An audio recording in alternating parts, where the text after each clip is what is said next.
creepy and cool TikToks that will blow your mind. Are you ready? Are you ready? Let's go! Disclaimer: this video is for entertainment purposes only. Please do your own research, as these clips haven't been fact-checked. Alright, disclaimer. This is kind of disgusting, so, alright, if you can handle it, skip it. Chili, ma'am? Yummy. Sakit lah. Nama yun pa ito. Ngayon tadi aku. Coba ya, ay kalau mayo. Did you eat that, folks? Yan na.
One more, she said one more.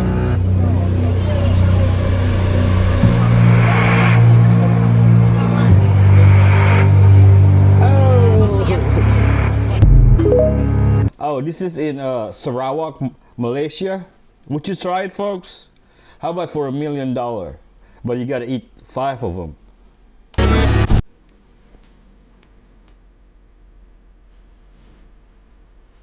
This is sad.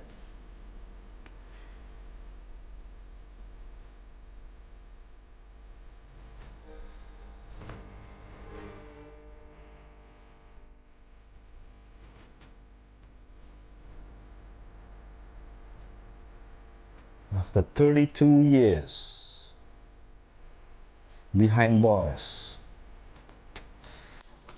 America failed her.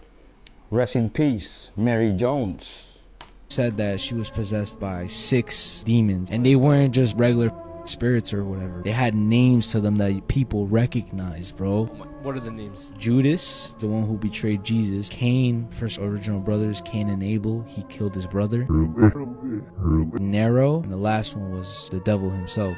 Fuck. And there's audio of most of the possessions like that, and most of the exorcisms, and her voice even changes. Ja, ich wünsche auch für die anderen Leute, damit die nicht in die Höhle kommen sind.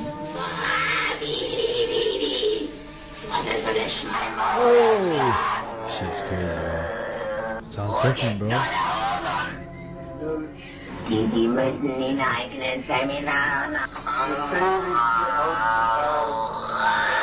Jesus Christ.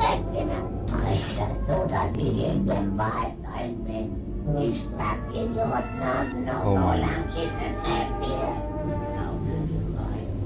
man, in the name of Jesus.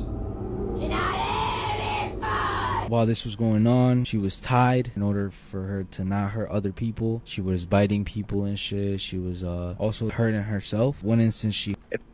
They made a movie about it. The Exorcism of Emily Rose. It's freaky. This was in England, all of the cheese would be gone, all of the milk would be gone. This right here is the world's highest and safest vending machine in Switzerland. I don't know where we are, exactly near Interlaken, and you can see this is what we've got on offer. We've got some Swiss milk, some Swiss pie, some Swiss cheese, and you guessed it, you could just take it. Self-service. So this is showing that, you know, Switzerland is one of the safest countries in the world, and so they trust you to just put in the cash here.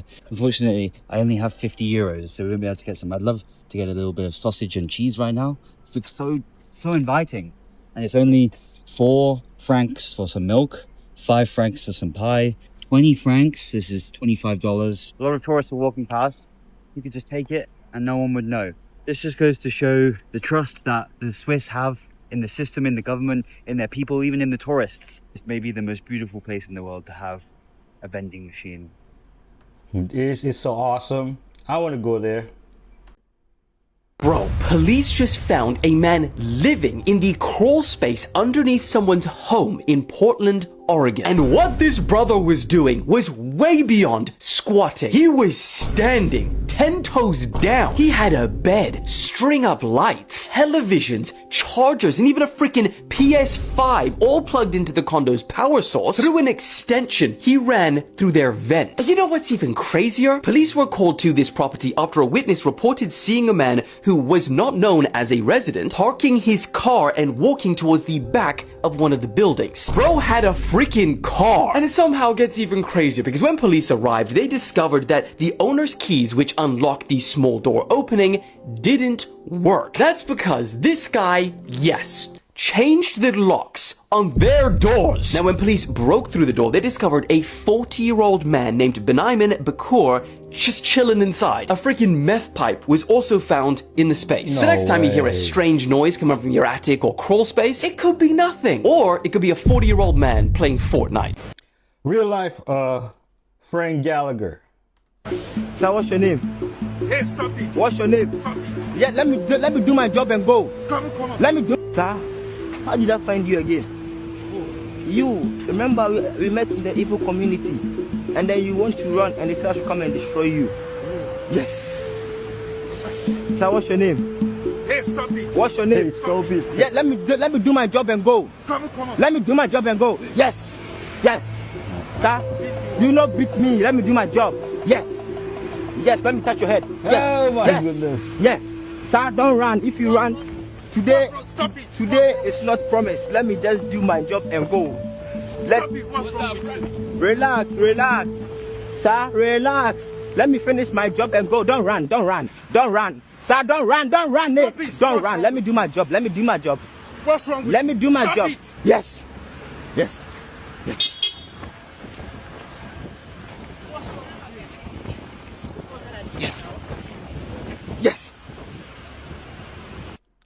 Why are you tormenting the elders, bro?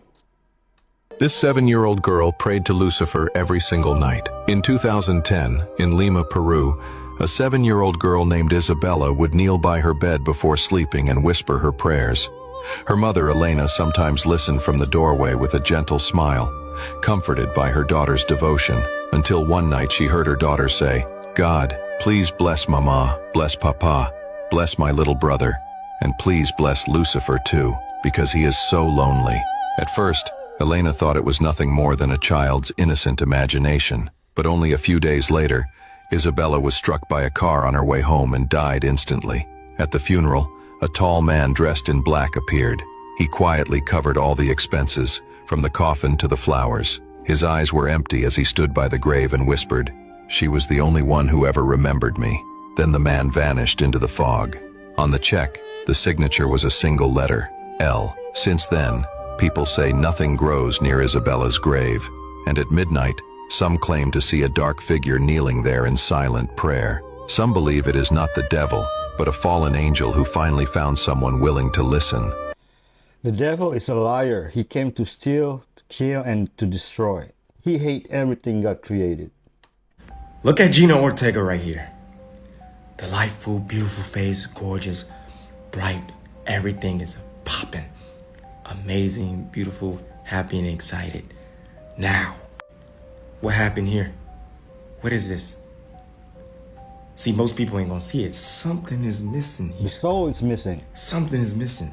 You don't see it, but I see it. There's something missing within this face.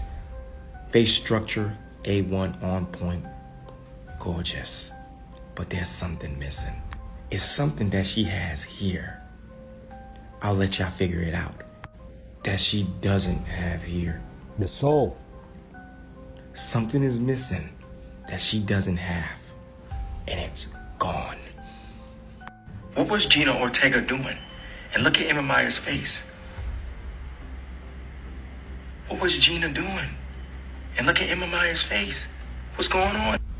Something just ain't right. If you search Jenna Ortega eating wings, it's like a different person. Yeah, because we don't want people to all have money. The powerful people don't want that. That's exactly the answer. And why? Because otherwise, no one would work. Do you understand? The point of putting money is not to give you money. The point of putting money is to create the illusion that money is valuable, and therefore you work hard in order to obtain it. But in order for me to make you want to get money, I need to create artificial misery. You understand? Right? If there weren't poor people, you wouldn't want to be rich. It's only because you see people suffer that you would want to go make money for yourself. What do your parents tell you? Your parents tell you, work hard in school, make a lot of money. Otherwise, you're going to end up like a poor person. Right? Well, guess what? If there are no poor people, your parents couldn't say that to you. And you wouldn't want to work hard in school. Right? That's why we have poverty. Because poverty creates the illusion that money is valuable.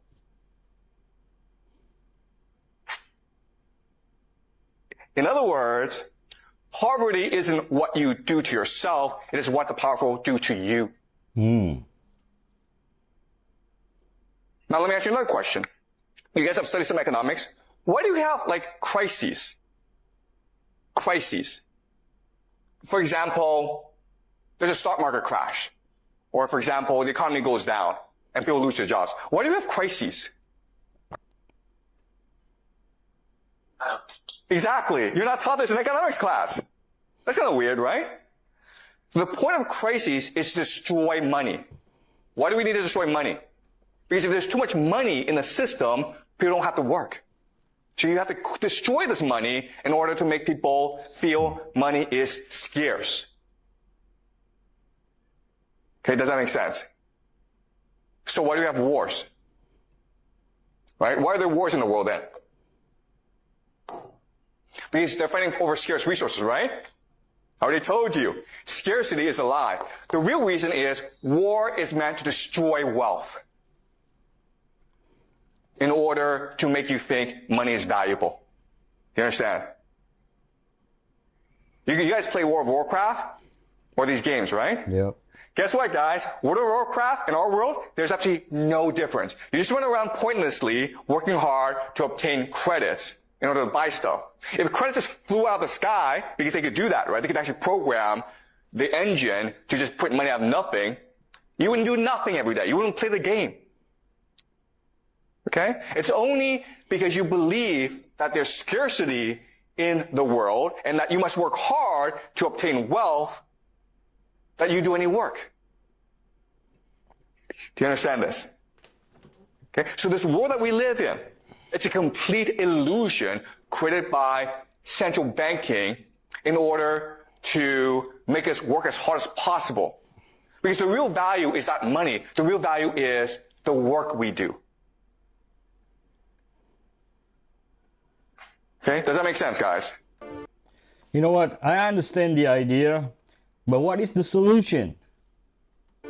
Everyone needs to know what's happening in Nepal right now. At least 8 people have died today after huge Gen Z-led protests broke out against the government's decision to ban social media. At one point, after the protests turned violent, police used tear gas, water cannons, and rubber bullets against a large group, mostly in their teens and 20s, who broke through police barriers and stormed the federal parliament. As the situation escalated, a curfew was imposed and the army was deployed. But you see, the reason they're so angry is that on Thursday, the government banned 26 social media apps, claiming users have been spreading hate speech, fake news, and committing crimes online. So in response, they announced that all social media companies needed to register with the government or their access will be blocked to Nepal's 30 million citizens. However, only 5 decided to register, including TikTok, but 26 others like Facebook, Instagram, YouTube, WhatsApp, Reddit, etc. all refused. Partly because registering with the government would require them to do things like remove prohibited content within 24 hours of complaint, develop algorithms to prevent illegal content publication, monitor for hate speech, misinformation, and harmful content, and comply with content removal orders from the government. But since the majority didn't register, the social media blackout has already caused chaos because many companies rely on social media to make money. Many use it to communicate with family working and living abroad. Many use it for news and information. And then, of course, there's the biggest issue, the freedom of speech. Many people allege that this is an attempt to silence people's voices and their criticisms against government corruption. In fact, a series of draft bills being debated in Nepal's government right now could mean that people are fined or even jailed for content that is deemed against national interest, and would also allow the government to shut down newspapers and revoke the licenses of journalists. And that's a huge issue because today's protests were only inflamed by the social media ban. The main root of the frustration is government corruption. Their prime minister has hit back at these allegations, one, denying them, and also saying he would not tolerate the nation being undermined, and that the independence of the nation is greater than the loss of jobs of a handful of individuals. And so, as of right now, TikTok is pretty much the only platform that they'll even be able to see this video on. It's corruption. You know, Filipino and Nepal are protesting just like Indonesian. Today I'm in the richest country in the world that you've probably never heard of. This is Liechtenstein. It has the highest GDP per capita, and it's a very small country nestled between Austria and Switzerland. So there was a family called the Liechtenstein family, who would have guessed, and they wanted status in the 1700s. So what do you do in the 1700s when you want status? You buy a country. Well, first of all, they bought the land that's right here, and then they turned it into a country and obviously named it after themselves. Recently, in the last 100 years, Liechtenstein followed the Swiss banking system and also became a tax haven. It also became a place for high quality manufacturing and has created all of this wealth for the people. Only 39,000 citizens, however, they all seem to be doing pretty well. You couple that with the fact that there's no corruption, they have a good governance, and there's no national debt, means that the people of Liechtenstein are very happy and very wealthy. However, walking around it seems like it's a pretty boring city, but it is also a very clean city, so credit where credit is due. I thought it was Luxembourg. Luxembourg, something like that. Watch the water. No cryptic message here, I'm not going to waste your time. Straight to the point. The documentary's out, the information confirms our worst fears. We were praying that it wasn't going to be this bad. But this documentary has the last missing piece that really puts this whole thing together. I want you guys to spread this message far and wide. Everyone needs to know this information. May God be with you all. What's the missing piece, please? The day when God and Satan spoke face to face. There came a day when Satan entered heaven not as a conqueror, but as the appointed accuser. While the sons of God stood before the throne, he appeared among them, and no one restrained him, for he had the right to be there. Then God looked at him and asked, "Where have you come from?" And Satan replied, "From roaming the earth, walking back and forth upon it." Thus the trial began. The one on trial was not a king or a warrior, but a simple man, a righteous man, who feared God and shunned evil.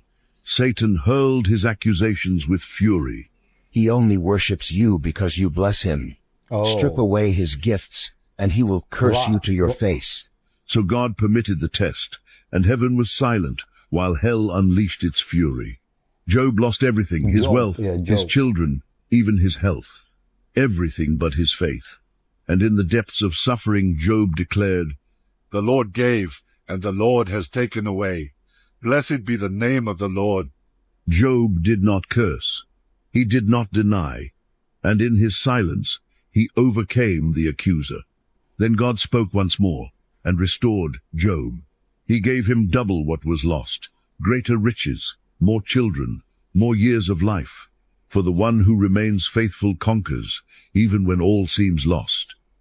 Wow. I saw a guy on TikTok, he had a book about the science of your head getting chopped off. Have you heard this, Lil? I don't know. So there's this scientist during the French Revolution. He was sentenced to death by guillotine, and he told his assistant, when my head gets, pick up my head, and I'm going to blink as many seconds as I'm conscious to blink. He blinked 15 times.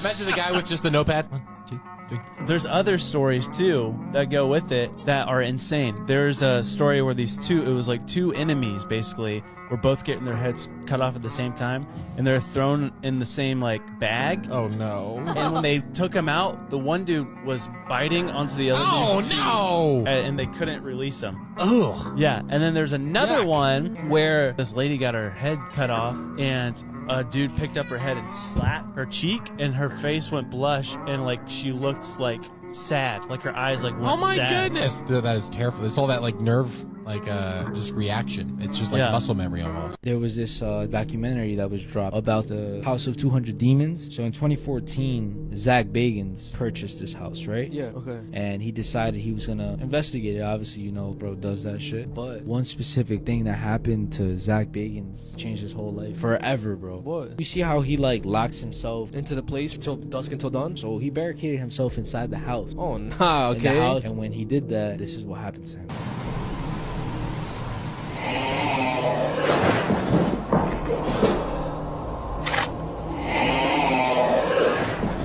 Back the fuck up. Yeah, he's such a big the F up.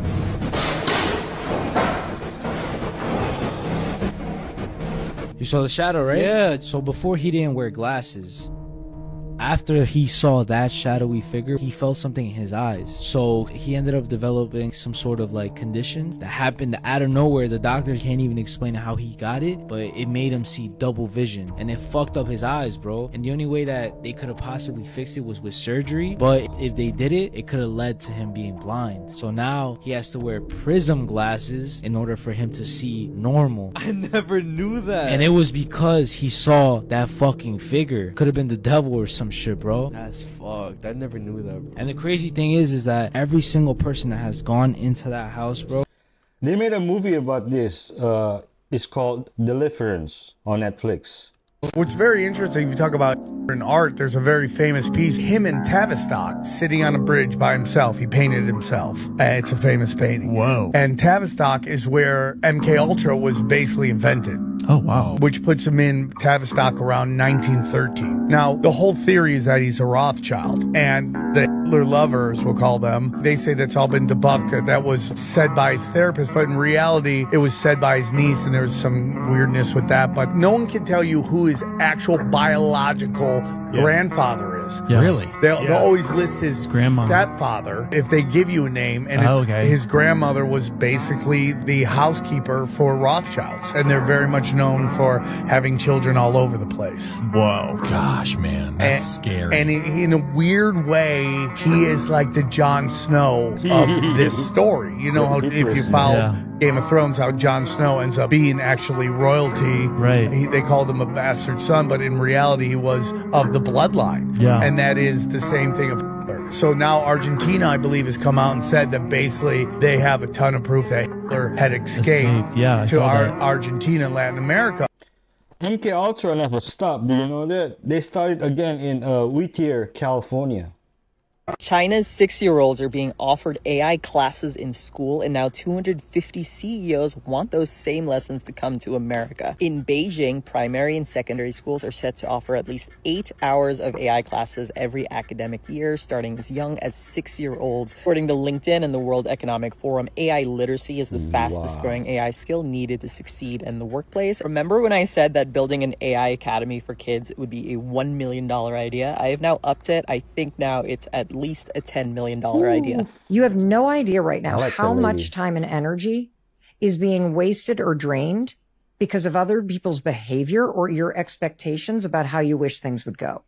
And once you start noticing all of these little moments all day long, it's like a death by 1,000 cuts. You want to know why you're too tired? You want to know why you're overwhelmed? You want to know why you're stressed out? You want to know why you have no time for yourself?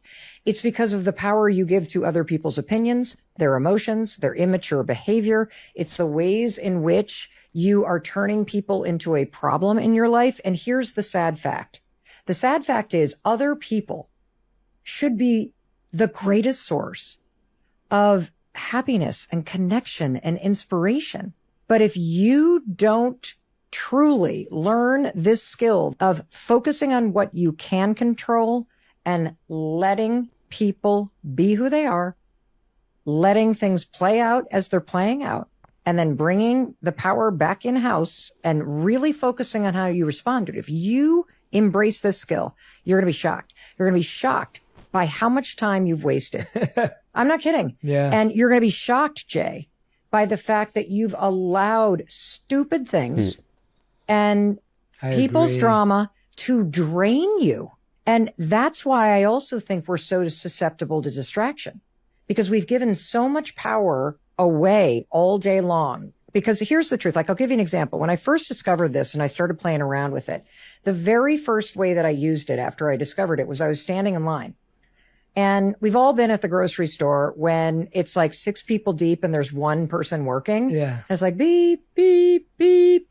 And you start feeling that wave, right? Mm-hmm. And immediately the wave of stress takes over because you're now irritated by what's happening. And what just happens when you start reacting to that and you allow that stress wave to start to take over is that you're giving power to something outside of you. Now, I can't control what's happening right now. So why on earth would I allow it to drain my energy? Because as it comes up, Jay, what do I then do? I then start talking to myself. Well, this is ridiculous. Why have they not done an announcement? Like, I got to get going here. Why are they not bringing another? Now I'm starting to believe, Jay, that I can run a supermarket better than the people that are running it. Yeah. And then you, of course, turn to the person behind you and you roll, like, can you believe this? And now this is the interesting part that I really want the person listening to embrace. In that moment, you just gave away your energy. Oof. And you have a choice. This is good. When you say let them, you instantly feel a release. And then you say, let me decide what I'm going to do right now. Am I going to I can leave the store. That's one thing I can do. I could stand here and practice being present. That's another thing I could do. I could, because I don't have time at the end of the day and I'm always tired and I'm complaining that I'm lonely, I could actually pick up the phone and call my grandmother. I could text my friend Jay Shetty because I've been thinking about him. Like, you have so much power, but you're going to burn through it in that line. And then you're going to feel your stress activated. And then you're going to get in the car and then somebody's going to pull out in front of you. And then you're going to like be stressed again. And then you're going to walk into work and you're going to be annoyed in some meeting because of what somebody said, and then that's going to hit you again, and all day long, because you don't recognize how this stuff is impacting you, that energy inside your body is slowly draining. And this is why you're exhausted. And so simply starting to use it, whether it's at work or it's just in your daily life, to say, let them. This is so good, but my problem is, putting this into practice. The Book of Enoch describes this perfectly. And this book was left out of the Bible on purpose from our predecessors, but it describes the angels coming down and cutting all these giant trees down to flood out the Nephilim, the giants, these beings that stretched 4,500 feet tall. These trees would reach the heavens, and that's why you always see the flat mountaintops, because these were massive trees way back in the day. Giant trees. This was a much bigger realm. And they came and they cut all this down because they wanted to get rid of the Nephilim. They wanted to get rid of the giants. It is said that there's about 200 of these trees that were cut down. And if you take a look around, that's pretty accurate. There could be even more. But the evidence is right in front of your face. And when you cut a tree down, water will start pouring out from the trees. But it's as above, so below. The water's above the firmament. This is where all the flooding came in. It was right after they cut the trees down was when we experienced this massive flood. And it wiped out all of the giants, all of the Nephilim. And this was mentioned, again, in the Book of Enoch. And they left it out on purpose, guys. Like, they left this shit out on purpose because they don't want you to know the real origins of humanity and our true history. But the truth is always in plain sight. Peace and love. Jake, and the beanstalk was the cover-up. This is kind of fire. Watch. If you have the urge to smoke or damage your lungs, it's because your voice was made to worship. Wow. Your voice was made to worship. The enemy's trying to silence you that was meant to praise. Now check this out, ready? If you have crippling self-doubt or insecurity, it's because you're meant to lead and inspire. If you weren't dangerous to darkness, it wouldn't try to mute your confidence. So if you have self-doubt and if you had insecurities, bars, man. that's because you're meant for big things to lead and inspire. You can, now check this out, ready? If you have constant distraction and procrastination, check this out. It's because you carry strategy, vision, and ideas from heaven. I like that one.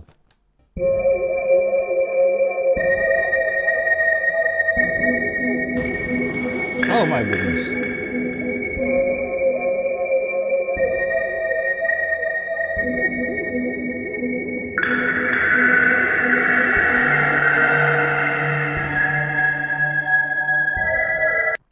This is why they make AI, so that you can think it's all fake when it's really paranormal activity happening before us. LeBron James, let me tell you something about LeBron. We're talking about Antarctica to sell the fallen angels. No other team in the NBA wants him. His time is up. I can't wait to see these shorts. His time is up. No team wants him. He's got one more year. And when he retires, his number will be called to either him, his wife, his daughter, or one of his sons. Somebody has to be sacrificed because we allowed you, LeBron, to pass Kareem Abdul-Jabbar. I'm telling you how these deep state devils think. They want blood. Okay? We gave you what you want. You're the greatest scorer in NBA history.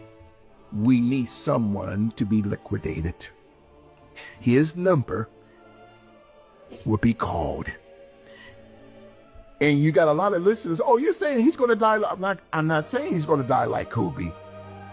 Something's about to come up. Be called. You see, anyone on that, especially the rappers. We talked about this the first time I was on your power show. To go higher into the rap industry, you have to be butt broken, like you say, in humiliation. Okay? And so they're butt broken. That's the system. And if you don't want to give in, butt broken, they're trying to destroy you.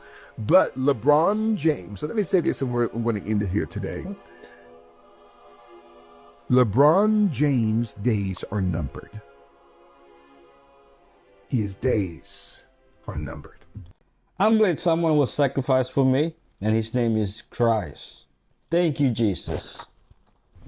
Marilyn Manson is finally getting exposed for all of the demonic works that he's done, okay? There's a woman who is going to give a testimony about some of the heinous things that she had to endure by Marilyn Manson. Not only her, but other people too. And not only that, you're going to hear out of Marilyn Manson's own mouth how he disrespects God and the Bible, and also how he's trying to effectively pursue the will of Satan in this world, okay? I do think that this is one of the most demonic people in the music industry, and after this video, you're going to see why, okay?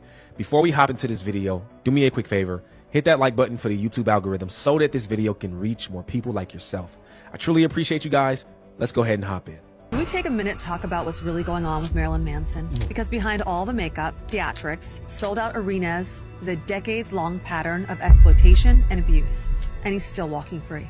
Remember Bianca Elaine Kind? In 1995, she was just 16 and invited onto his tour bus after a concert. But then she was laughed at and threatened with death if she ever spoke up. And it wasn't a one-off.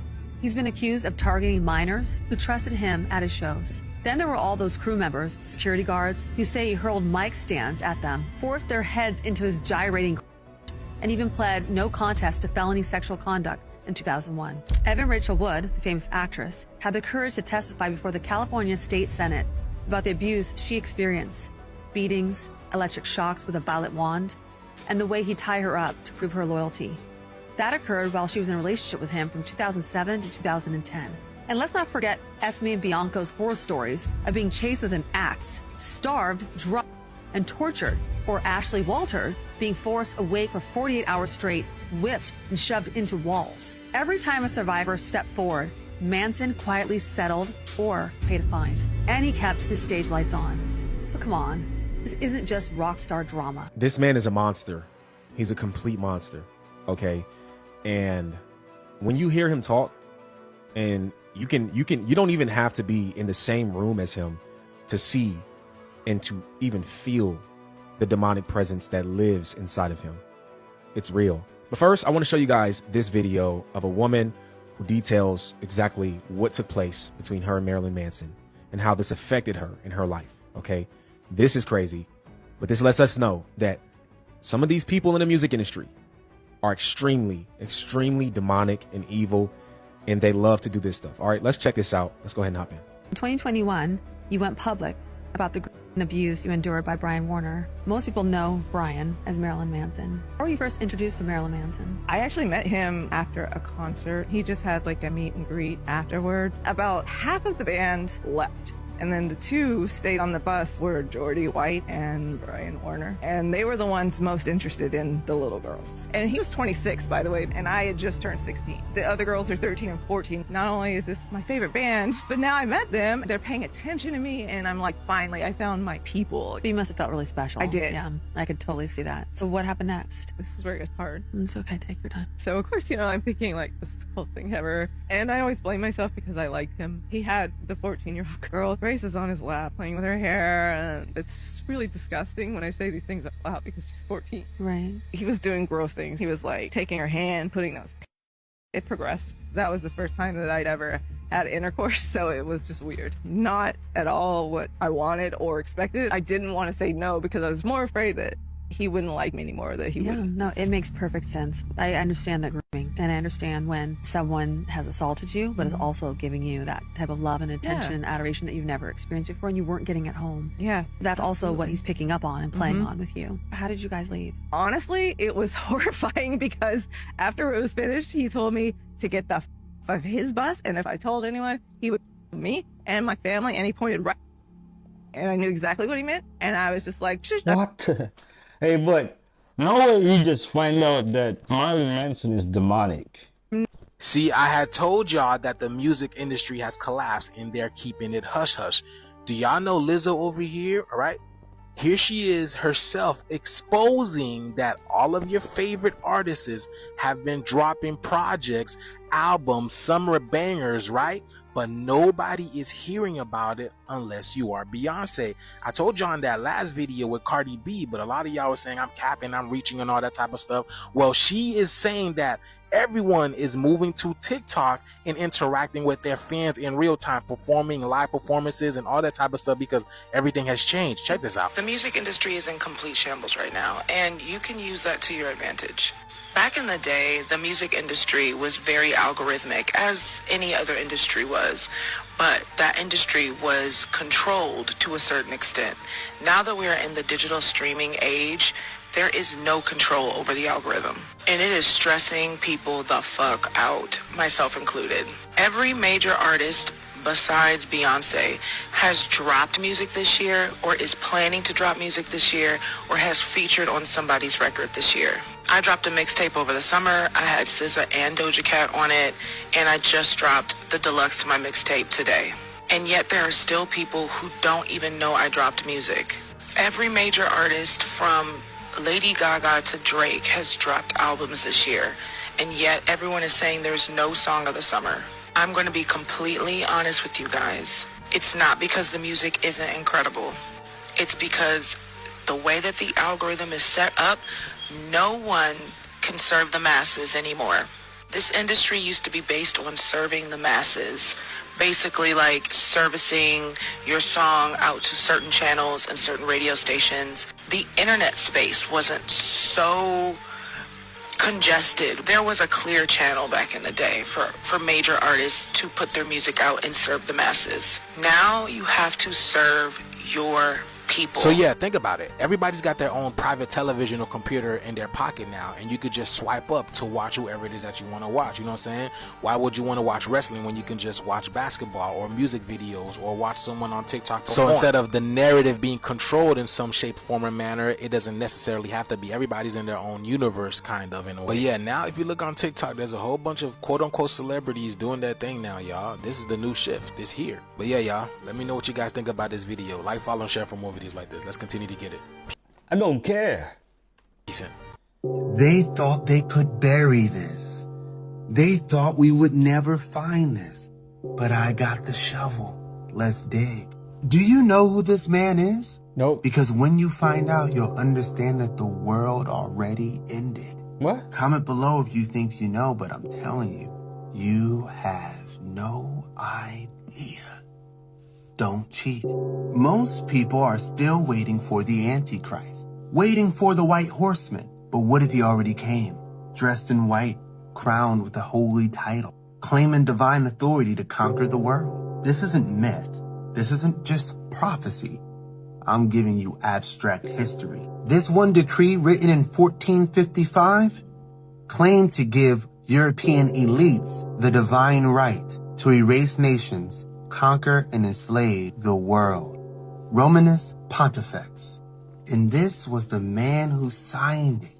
He was a pope who's claimed that he had the right to claim the globe and the earth as the representative of Christ on earth. So this the Antichrist? Revelation says the first horseman wears a crown, carries a bow with no arrow, and he rides out to conquer.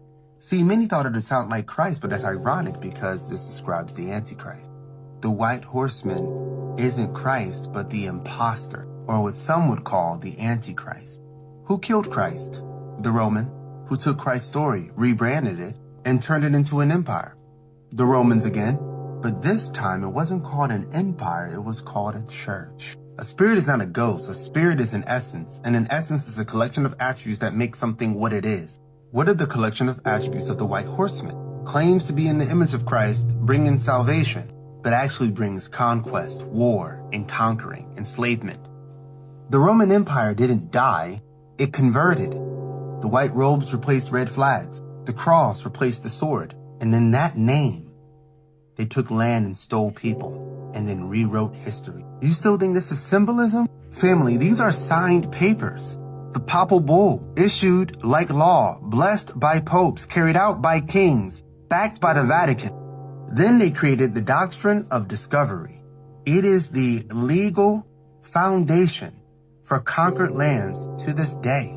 So what do you call it when the elites of a population less than 5% of the earth, less than 8% of the earth, takes over 80% of the world, claiming to come in the image of Christ? You call it revelation. You call it the white horseman. So who was this? Pope Nicholas and Pope Alexander. But many of you still don't believe me.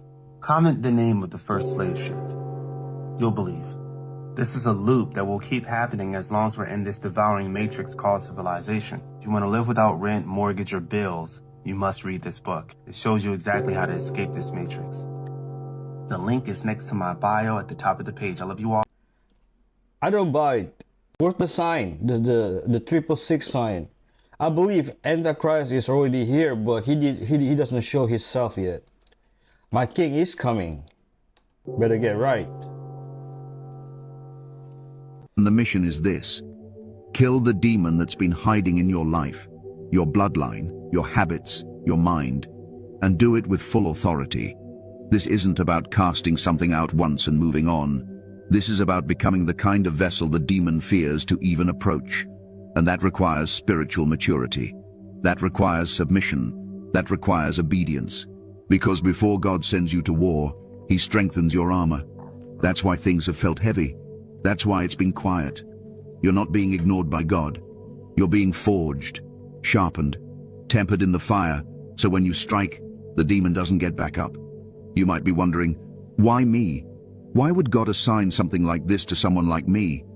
And I'll tell you why. Because you're the one who won't bow. Because even in your weakness, you get back up. Because while others played with demons, you started praying against them. Because you've seen too much, sensed too much, survived too much to live quietly anymore. You are not just someone who believes in the spiritual realm. You are someone who moves in it, who senses the shift before it arrives, who gets warnings before danger even shows up. And that sensitivity isn't random, it's part of your assignment. Let me make this clear.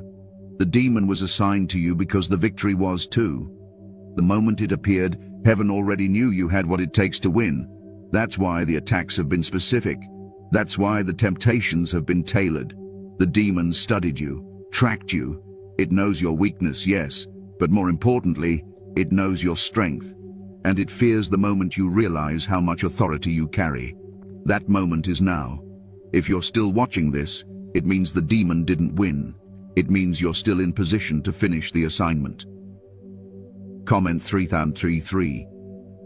If you know this word is yours, and you've been battling something bigger than logic can explain, say it boldly. Chosen one, you were born for this moment, not to survive the darkness, but to command it to flee. Yeah. The demon was allowed into your life not to destroy you, but to reveal your dominion. Now it's time to walk in it. The nature of this demon, it's not always what you think. Chosen one, now that you understand this battle is personal and divine, you must understand something even deeper. The demon you've been assigned to kill may not look like what you expect. You've been looking for something dark, terrifying, and obvious. But what if I told you the most dangerous demons are often the most disguised?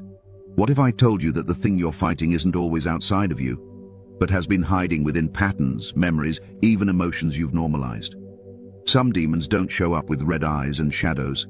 They show up as false comfort, as repeated temptation, as toxic relationships you keep justifying.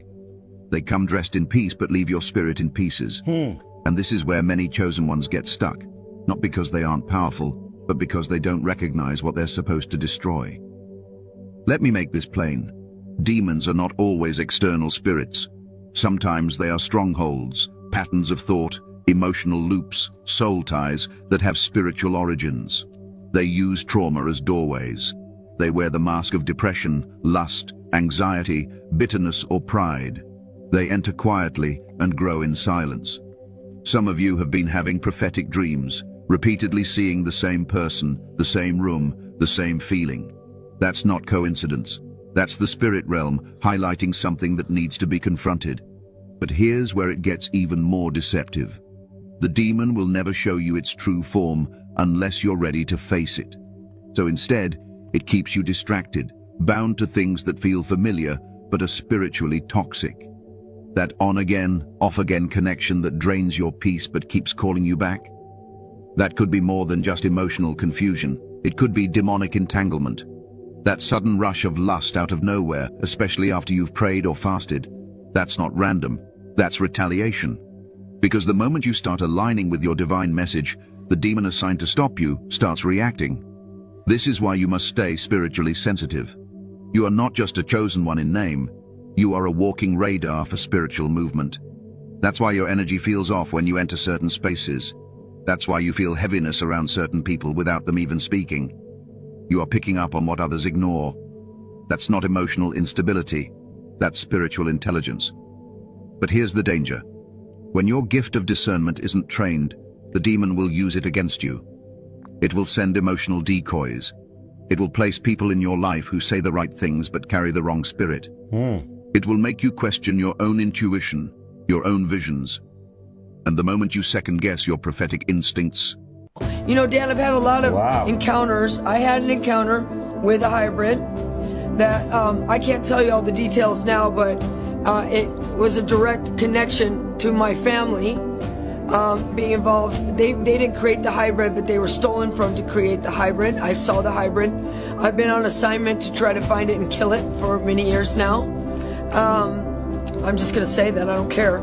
And also, I have dealt with shapeshifters. I had a werewolf who is a shapeshifting person. This is real, guys. This isn't just the movies. Snap out of it. This is real.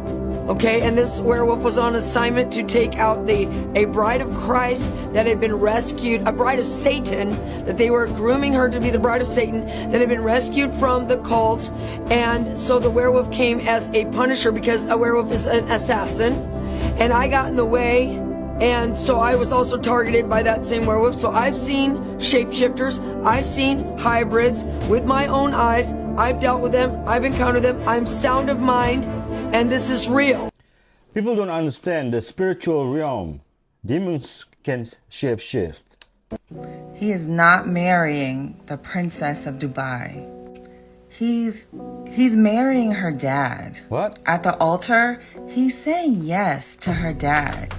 Chain of command leads to her dad. If he lives in the UAE, he lives in her daddy's house. He could consider himself her daddy's spouse. You see, the UAE is an authoritarian state, and he has no authority in their royalty.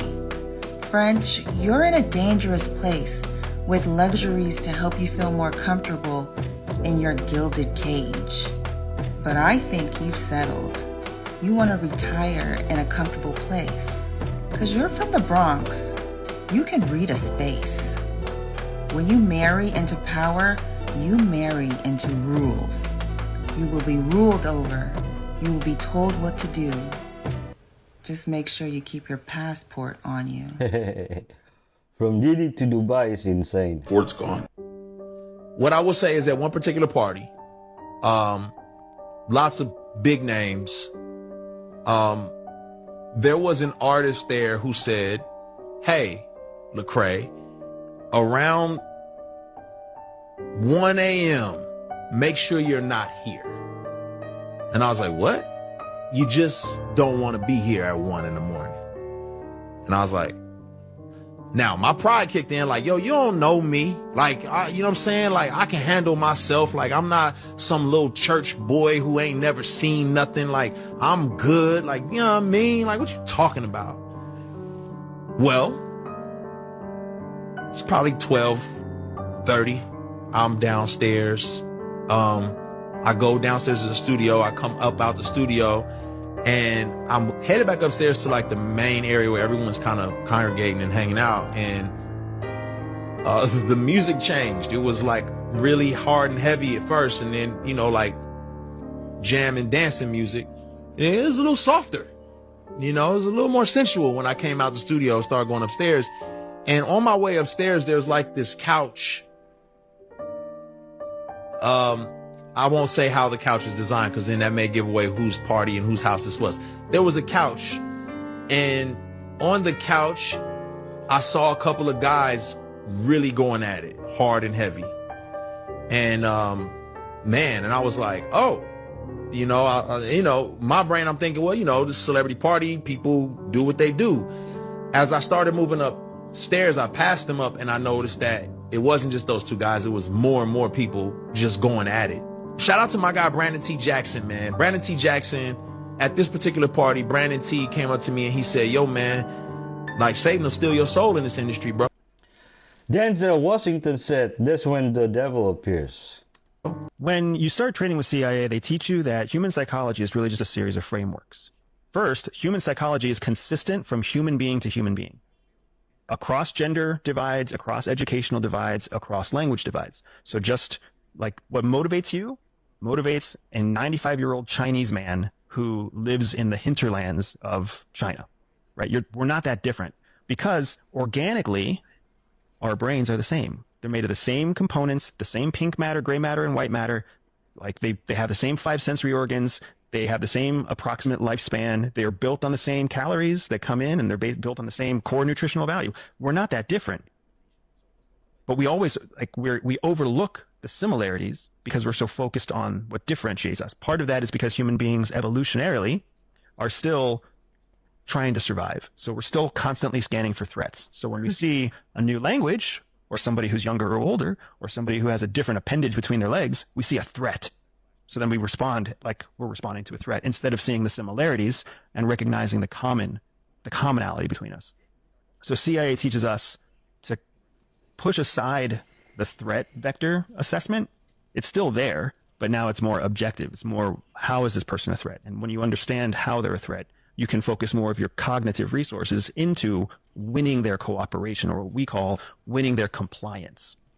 Winning their compliance, there's a recipe to it. I'll take a break in case you want to hear the recipe. Oh, no, I need the recipe. I need the recipe. What do you mean in case I want to hear the recipe? I need the recipe. So there's recipe? two parts to the recipe. The first part about winning someone's compliance is understanding what motivates them. All human beings are motivated by the same 4 categories of motivational levers. It's an acronym that we call RICE, R-I-C-E. That acronym stands for reward, ideology, coercion, and ego. Okay. So all people everywhere are susceptible to the same motivating factors. Do I get something? That's a reward. Do I believe something? That's an ideology. Do I feel a negative consequence to something? That's coercion. Deterrent. Got it. And how do I feel about myself? That's ego. So we're all just giant machines that run on these 4 levers all the time, right? That's the first component of getting compliance. The second component... I'm seeing so many parallels with regard to tribalism and parenting. I'm like, wait a minute. Marriage, Hiring and firing, building a business, leadership, followership, it all boils down to these 4 levers. Right, okay. The second component is something we call sense making. Sense making is how did an African plantation owner pay for Taylor Swift's jet? And how did Kamala Harris, Biden, Ryan Gosling, Brad Pitt, and Harvey Weinstein's people make Taylor Swift a billionaire? Taylor Swift is owned by Republic Records, whose CEO is Monte Lipman. Republic is owned by UMG, whose CEO is Lucian Grange. Drake has a rich baby daddy named Lucian and Universal. Their chairwoman is Sherry Lansing, ex-president of Paramount, who's owned by the Redstone Rothstein family. UMG's biggest shareholder is Vincent Bollorès, whose mother is from the Goldschmidt Rothschild banking dynasty. These are all the plantations they own through this company, through all of these countries. Vincent became a billionaire through Antoine Bernheim. Bernheim also made Francois Pinault a billionaire, who owns Artemis, which owns Creative Artists Agency, which manages Biden, Kamala, Taylor Swift, Ariana Grande, DJ Khaled, The Weeknd, Kobe White, Will Smith, and everyone you see on screen right now. Harvey Weinstein's people said that 2 people at CAA told her to keep quiet and not report the abuse. Allegedly. This was CAA's co-chairman Kevin Huvane, a proud feminist, and their CEO Brian Lord. CAA was founded by Ron Mayer, Michael Ovitz, Bill Haber, Roland Perkins, and Michael Rosenfield. Their senior leader is Brent Weinstein from UTA, which happens to manage Kai Cenat, and their managing director is Joe Cohen. Guess why Taylor Swift married Travis Kelce instead of me? And guess what everyone I mentioned has in common? Wow, this guy done his research like a boss. And you know what? I find it very interesting that all CEOs have Jewish names. This guy emailed me and he said not only is it possible for you to sell your soul, but he did it. And before I get into the details of how and why he did it, someone recently suggested that I add a disclaimer at the start of these videos, which is even though all these people that send these stories say that they're true, I don't think that you should take any of these stories as absolute truth. I think you should listen to them and make your own informed decision. My intention is never to cause any harm, but I did ask if you wanted this story and y'all voted for it on the Insta stories. So I think it's interesting regardless to cover different perspectives. But basically this guy emails me, he says that he knows that I cover stories like this. And he wanted to provide some clarity because it's a common misconception with selling your soul that you have to join some elite club or secret society or secret group or cult that will allow you to sell your soul. But you can do those things and they'll fast track it, but basically you can learn how to do it on your own anyway, and he did. He said he's in the entertainment industry, shocker, but he's behind the scenes. He's a writer. Up to the point where he claimed to have sold his soul, he had moderate success, but nothing crazy. He's at a party one night. I guess there's some bigwigs there and he's brushing shoulders and he ends up in a conversation with this person. He didn't name them, but he said that basically everyone knows who she is. He said the way he ended up in a conversation with this woman was basically she wasn't drinking and he's sober as well. He had drinking problems in the past, so that's why he's sober. He doesn't know why she doesn't drink, but basically she notices that he's not drinking and it's pretty late in the night. It's an after party. He said she had a very calm, serene energy and she approached him and she asked if he wasn't drinking for spiritual reasons or because he was an alcoholic. And he said, I'm an alcoholic. She said something along the lines of like, yeah, I'm tired of having the same repeat conversation with everybody else here. And the two end up talking about luck, manifestation, energy, and spirituality. He says he really hadn't been on a spiritual journey so far. She says maybe you should consider it. He says normally this isn't a conversation that he would be comfortable having with a stranger, but something about her demeanor just made him open up. She says, you know, opening yourself up to spirituality can really help you in your career. And he says, well, maybe I'll just wait for God. And she said, you don't have to wait for God. He kind of laughed this off. He thought she was just referencing like working harder or like playing the game better. But then she says you can choose your God and they'll choose you back if you're ready. But she doesn't really elaborate. Surprisingly, she wants to exchange numbers with him, so he does because he's like, okay, this definitely helps me to have this person's name in my contact list. He leaves the party. He texts her that night saying it was great meeting you. She doesn't respond until a week later. She sends him a text that says, stillness is the door, suffering is the key, you should try meditation. He thinks this is just like hippie LA talk, so he doesn't think anything of it, but like about another week goes by or something, they don't talk, and he just decides he's going to try meditation because they had talked about it extensively. Surprisingly, he really likes it and he gets way into it over the course of the next few months. He also gets into fasting and then he gets into periods of silence. You know what? I feel like selling one soul is just selling their free will, since you cannot literally sell your soul. On a ride that I was going to be programmed on, they would separate cars. So my brother and sister, for example, would get on and then they would go. And then they'd move a couple cars past. And then they'd put me and my father, or me and my father and my younger brother on the car. And then we would go. And so they create a distance from you, from the other people riding the ride, break down. You'd be taken under the park. You'd be put through this programming. and then you'd be hit with a taser. That's one of the common ways of compartmentalizing your memory, is a handheld taser. I can remember getting hit with that damn thing from the time I was 6 years old. Ooh. And then you'd also be hypnotized. Hypnosis is a big part of it. They'll hypnotize you to remember to forget those events, and then hit you with a taser and then send you back up. Hey. I watched a documentary on Walt Disney, and he was a very evil man. The whole idea of these big wars is a joke. It's a setup, it's a game that's played to play off the opposites against each other in the hopes of synthesizing a new world order where we all kind of synthesize. That's why Democrat and Republican is a joke, because what they ultimately want is a racist society. They're very racist, and they're interested in a new world order which is run by a Luciferian philosophy. Now, this is very disturbing sounding stuff, but that they've been persecuted for thousands and thousands of years by various people. Nobody persecuted them as badly as the Roman government through the Catholic Christian Church. They were tortured, they were killed, so they came to the natural conclusion you can understand anybody would have done this under the circumstances. What do you think they would choose? They would say, okay, whatever God these guys think is God, that's not the right one, because he's stringing us out on the rack, he's torturing us, he's killing us. Therefore, whoever the Christian Church says is the bad guy is the good guy. Okay, wait a minute. Lucifer is the brightest light, the brightest angel in heaven, right? And he's the one that got tossed out of heaven. Well, maybe he got tossed out of heaven because he was too cool, right? Because everybody else in there was a bunch of corrupt shysters. Well, this is actually what the most powerful people in the world think. And they are a fundamentalist religion just like any of the others. They still believe this weird stuff. They follow these teachings. They actually buy into this, okay? I tried to tell you that those old fireplaces wasn't used for burning coal and wood, and you didn't believe me. But when I say I got your ass, oh, I've got your ass. So, this is how the fireplace used to work. There would be a metal plate at the back of the firebox which would reflect infrared rays when the fireplace was heated up. There would also be 2 ether capacitors in the fireplace which provokes eddy currents in the metal frame which transmits them to the metal plate at the back. Eddy currents are current loops formed over conductor surfaces due to changing magnetic flux. They are useful in induction heating, levitating, electromagnetic damping, and electromagnetic braking. So the fireplace and the roof are both connected by metal bondings through the chimney. The whole construction becomes one solid conductor, and then the energy that's gathered from the ether gets converted into heat. In other situations, they even used radium for heating. I guess that's the reason why we're still calling radiators even till this day. I mean, come on, brother. Do you really think they was burning wood and coal in these fireplaces? That's what the savages did when they came along and found these empty buildings, because they didn't know how to use the technology. And the size of the fireplace definitely wasn't built by us. So yeah, I've said this many times before.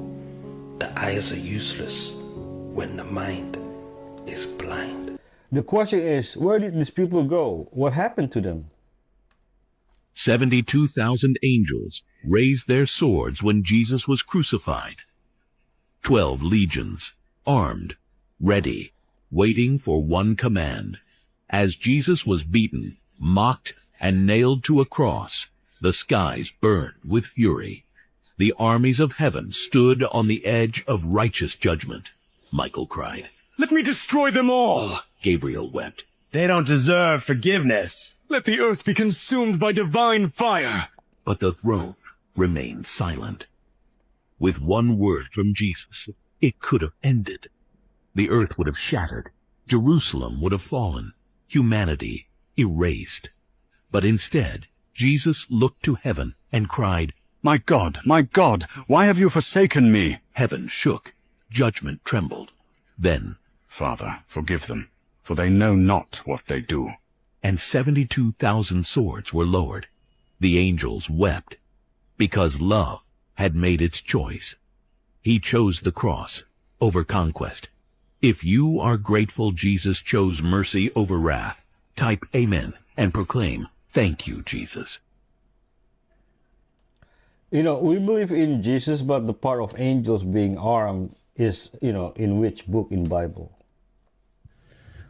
So if you still don't know about the Grand Canyon, if you don't know about giants living in North America, yes, cannibalist giants, flesh-eating giants, running around, eating their adversaries and wearing their hands on their waist. If you have any doubts, you came to the right place.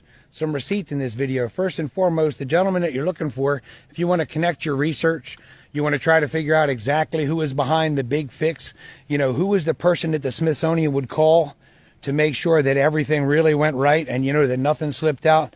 Well, his name is Dr. Hay. I put it right on the screen here for you.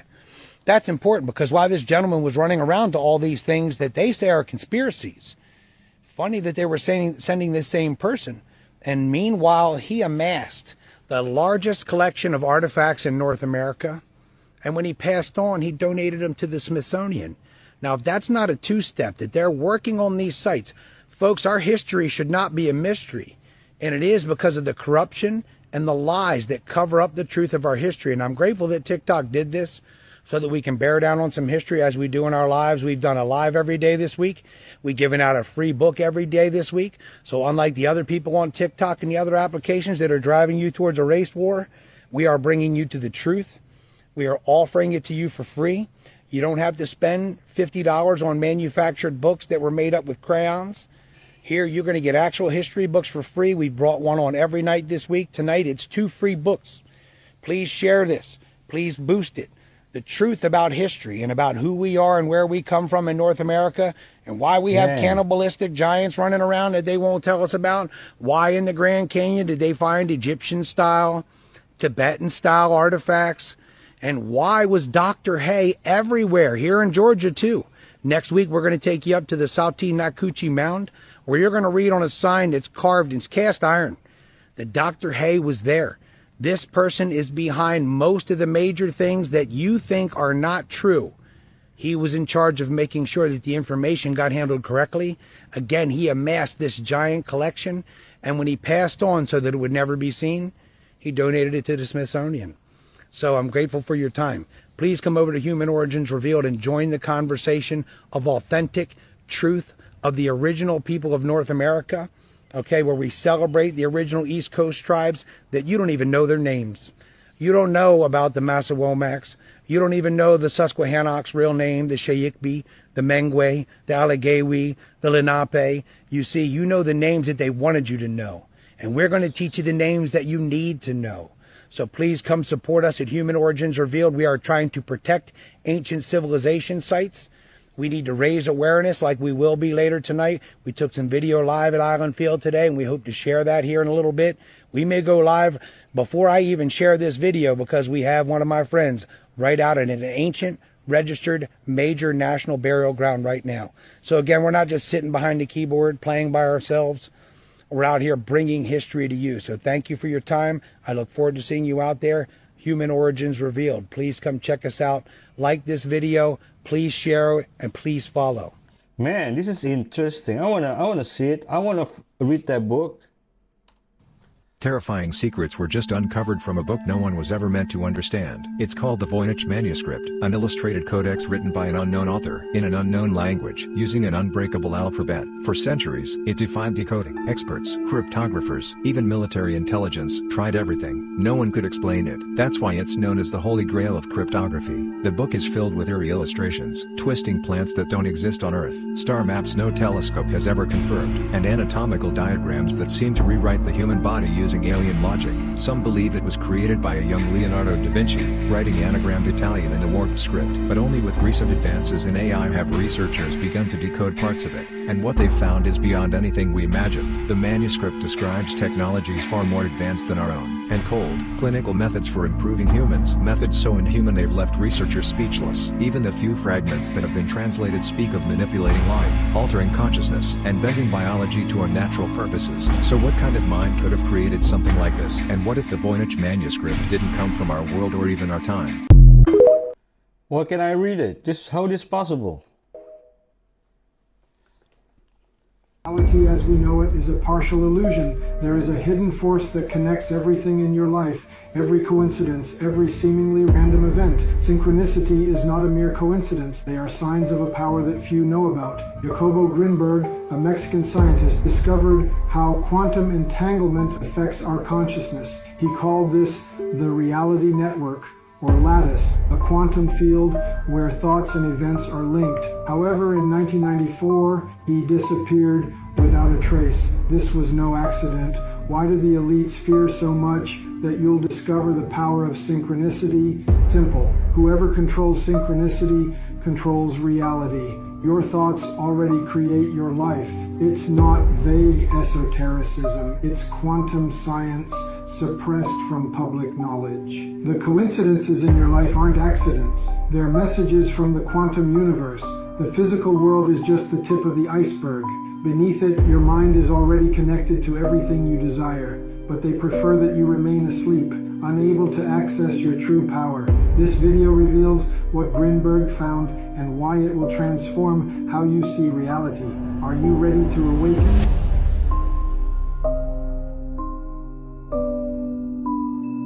The global scientific elite systematically suppresses revolutionary knowledge. The human mind is not confined to the brain. This irrefutable truth remains obscured by decades of reductionist materialism that imprisons humanity in a fragmented view of reality. Millions live in the shadows of ignorance, while unequivocal manifestations of this universal mental connection emerge daily in their lives. That phone call that arrives at the exact moment you think of the person, the fortuitous encounter with someone essential to solving a recent problem, the recurring symbol that appears precisely when a crucial decision approaches. These are not mere statistical coincidences as they want you to believe. They are manifestations of a coded universal language that few have learned to decipher. Jung identified this phenomenon, naming it synchronicity, coincidental events connected by meaning, not by cause and effect. However, the academic establishment relegated this discovery to the margins of acceptable knowledge, treating it as a psychological curiosity without scientific relevance. Why? The answer disturbs defenders of the dominant paradigm. In an increasingly fragmented world where experts know more and more about less and less, this understanding of interconnected reality represents a fundamental threat to institutional control of knowledge. After all, what would happen if humanity realized it could directly access the universal field of information without intermediaries? Synchronicity transcends the simplistic concept of coincidence, revealing itself as an interface between individual consciousness and a cosmic informational matrix. In ancestral traditions and cutting-edge scientific discoveries, there is surprising evidence of this connection, evidence systematically ignored, distorted, or ridiculed. Ancient societies, without current technological resources, intuitively understood this fundamental interconnection. The universe begins to look more like a great thought than a great machine. Is it a coincidence that, just when physics reveals the interconnected nature of reality, a wave of aggressive materialism simultaneously emerges to stifle these discoveries? The conventional view insists that human beings exist in isolation, a biological accident in an indifferent universe. This convenient narrative perfectly serves established interests, keeping humanity subjugated and disconnected from its inherent power. Truth is stranger than fiction. We are awakening collectively.